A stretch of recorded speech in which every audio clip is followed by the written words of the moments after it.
Ito na matindi. Ha? Merong special announcement si VP Sara Duterte.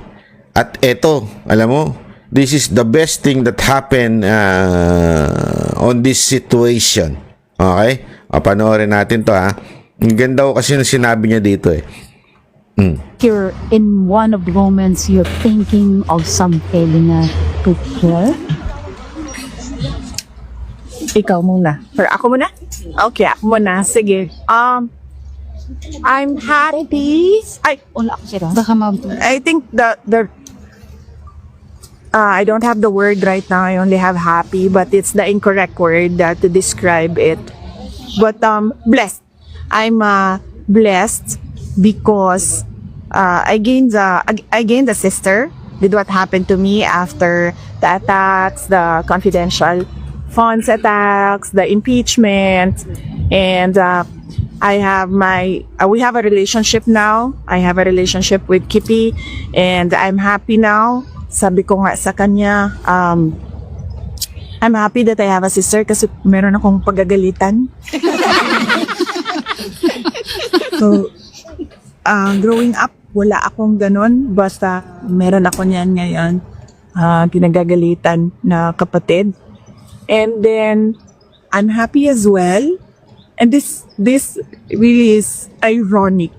But I have to thank Bongbong Marcos because there was forgiveness between me and PRD for all that has happened in our lives.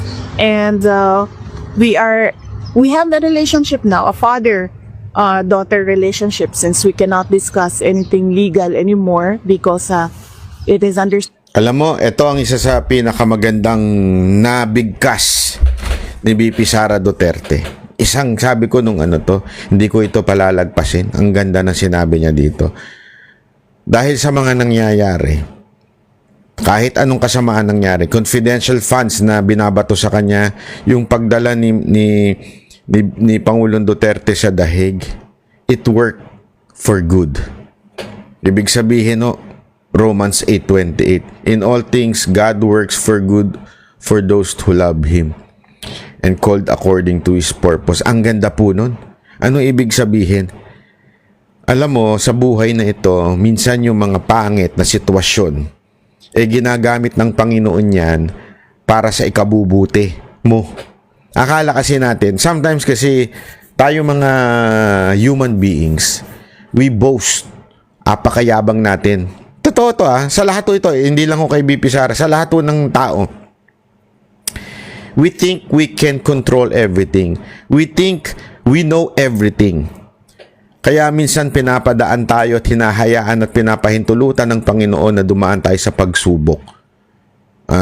Halimbawa na nga lang din po yung kay Job. Kilala niyo si Job? Si Job po yung nasa Bible na kung saan may instance po na nagpaalam ho si Satanas sa Diyos. Dahil sinasabi niya, eto, pinagpaalam mo lang ito dahil sa kaya yan faithful sa'yo kasi pinagpala mo lang. Hinayaan ng Panginoon na mawala yung kanyang mga possession, nagkaroon ng sakit yung pamilya niya, namatayan siya, tapos hanggang lahat nawala sa kanya. Pero after nun, it was just a trial kay Job. And na-realize ni Job na wala siya. Talagang nasa Panginoon lang lahat. At lahat yung mga nawala, bumalik 2 times sa kanya. Ganon din po nangyari dito kay VP Sara Duterte na kung saan, alam naman po kasi natin ito. This is a hidden, sabi na natin, secret ito, pero alam ng publiko, hindi pinag-uusapan. Ano ho yun? Na meron talagang alitan etong si VP Sara Duterte at si Pangulong Duterte. Hindi magkasundo. In many reasons. Pero one of it is personal because of their family. Dahil nga naman hiniwalayan ni Pangulong Duterte yung nanay nito ni VP Sara Duterte. Kaya nagkaroon talaga ng kiskisan among them. Alam nyo, i-deny man nila yan, alam naman ng taong bayan yan. Kaya nga nung nangyari yan, ng pinakamatindi noong 2022 na kung saan dapat tatakbo na, basta, maano yan Kaya umatras si Senator Bongo kasi ayaw niya ngang maipit doon sa gitna. Na kung saan si VP Sara Duterte ay kumampi kay Marcos. Dahil nga, basta sa mga dahilan na hindi talaga sila magkasundo. At totoo yan. Marami na nagsabi niya na taga Davao na hindi talaga sila magkasundong mag-ama. Ang ganda ngayon, because sa mga nangyayaring ito, naging close yung buong pamilya nila. Yan po ang nangyari. Inelaborate po ni VP Sara Duterte. Naging close siya kay Kitty. Alam naman po natin si Kitty iba ang nanay. Hindi yung nanay ni VP Sara Duterte. Tapos sila magkakapatid, naging close sa mag-isa sa bawat isa. Di ba? Pati ang higit sa lahat, ito na mismo, nanggaling na sa bibig ni VP Sara Duterte. Nagkaroon na siya ng father and daughter relationship. Pantakin mo, for longest time, hindi nangyari yan. Kaya nga, nagpasalamat pa siya kay Marcos, di ba? Nagpasalamat siya kay Marcos dahil sa kalagitnaan ng ginawang katarantaduhan ni Marcos sa pamilya niya, naging mabuti ito para sa pamilya niya ni VP Sara Duterte. Nagkaroon sila ng reconciliation ng kanyang tatay, nakapag-usap sila. Kasi nga sinasabi niya dito, no choice sila kung hindi mag-usap about personal things. Kasi nga, hindi ho sila nakakapag-usap dahil bawal po pag-usapan yung case. So tuwing dumadalaw daw po si VP Sara Duterte, ang pinag-uusapan lang nila ay yung relationship nila. Dito nga sa unang bahagi, tinanong si Kitty ko anong pinag-usapan, tinanong si VP Sara Duterte, ang isa sa pinag-usapan nila ay yung boyfriend ni Kitty. Kaya yung mga nangangarap dyan, wala na kayo. May boyfriend na po. Actually, na-meet ko yung boyfriend nito Ewan ko kung siya pa rin Nung one time nag-dinner kami kasama si Pangulong Duterte, na-meet po namin yung boyfriend niya. Talaga si Pangulong Duterte. Kung alam nyo lang mga pinagsasabi ni Pangulong Duterte doon, alam mo talagang kung ikaw yung lalaki, uurong ka Anyway, ayan nga po ang nangyari. Ito, ina-announce na po ni VP Sara Duterte na maganda na i-relationship nila ng kanyang ama. Inside that Alam mo kaya sabi niya, the evil meant it for bad, but God meant it for good. Sino yung evil? Romualdez and Marcos. They meant bad for the Duterte, but God meant it for good for Dutertes. Bakit? Ngayon, magkaano na sila? Ganun na sila na mag-ama. Isipin mo sinusubukan mo sirain ang mga Duterte. Lahat ng lakas mo sinisira mo ang mga Duterte. At ang galing ng Panginoon, inayos yung relationship nila mag-ama. Mantakin mo yun, palakpakan natin, praise the Lord yun. Sorry po kung nagmumura ako, pero at this time, mapapahaleluya ako ang galing po. Alam mo bakit ko, I can relate to this. Hindi hindi naman siya nag-aano tayo, pero let me tell you a little story. A little story lang. Let me in our family, kasi ako tatay, nanay, tapos kaming magkapatid ni Utol, di ba, si Coach Oli. We were raised not as we love each other, okay? No question about it. Pero hindi kami yung intimate.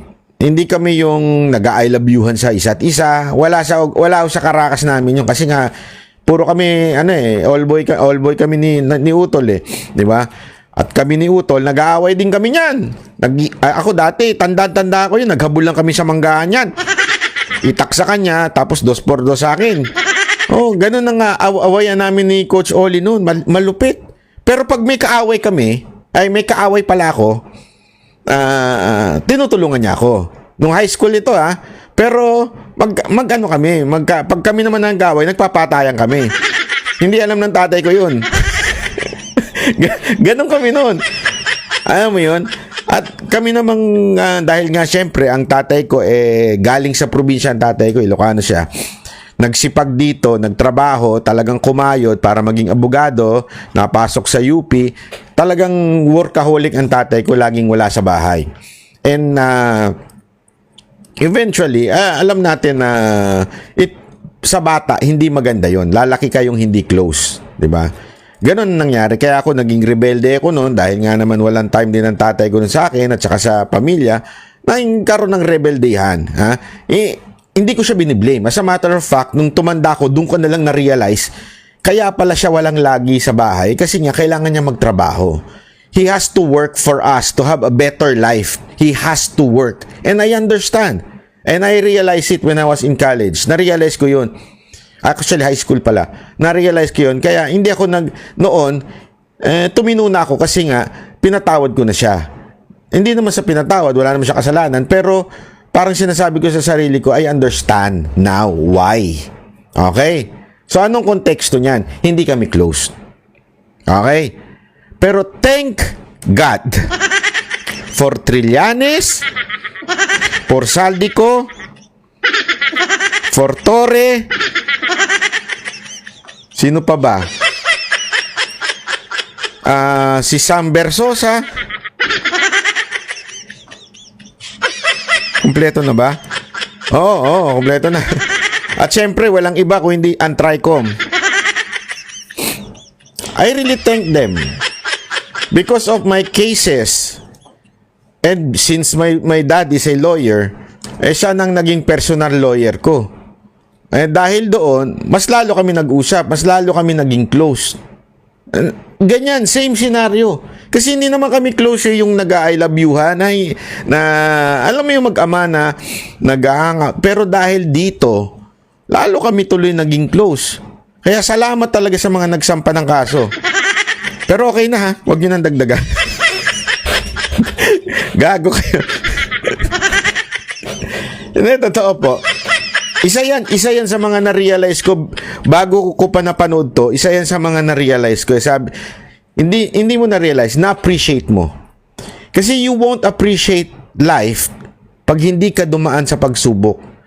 You won't appreciate, halimbawa na lang ha, you won't appreciate your bulok na sasakyan kung, alam mo yon, kung hindi ka nahihirapan. Pero pag nakita mo nang nahihirapan ka na mag-compute, doon mo na lang marirealize na salamat kahit bulok yung sasakyan ko.